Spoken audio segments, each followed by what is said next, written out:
വയനാട് ദുരന്തത്തിൽ അനുശോചനം രേഖപ്പെടുത്തിയായിരുന്നു world Malayali council വാർഷികത്തിന് തുടക്കമായത്.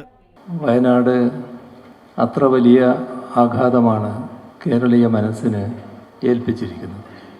നിങ്ങളും അതിൻ്റെ ഭാഗമായി ചേർന്നുകൊണ്ട് അഭിപ്രായം പ്രകടിപ്പിച്ചു കഴിഞ്ഞു. അവിടെ നടക്കാനിരിക്കുന്ന പുനർനിർമ്മാണത്തിൽ നിങ്ങളുടേതായ പങ്ക് വഹിക്കാൻ തയ്യാറാണ് എന്ന് ഇവിടെ ഔപചാരികമായി പ്രഖ്യാപിച്ചതിന് ആദ്യമായും കൃതജ്ഞത രേഖപ്പെടുത്തട്ടെ. വേൾഡ് മലയാളി കൗൺസിൽ നിർമ്മിച്ച 5 വീടുകളുടെ താക്കോൽദാനം മുഖ്യമന്ത്രി നിർവഹിച്ചു.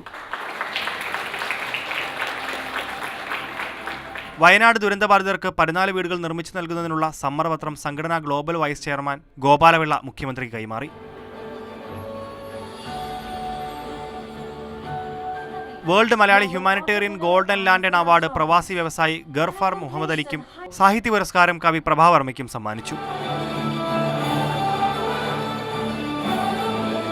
CPM സംസ്ഥാന സെക്രട്ടറി MV ഗോവിന്ദൻ, KSADC അംഗം secretary PV Unnikrishnan, PA Salman Ibrahim, PM Nair, Rajesh Pillai തുടങ്ങിയവർ ചടങ്ങിൽ സംസാരിച്ചു.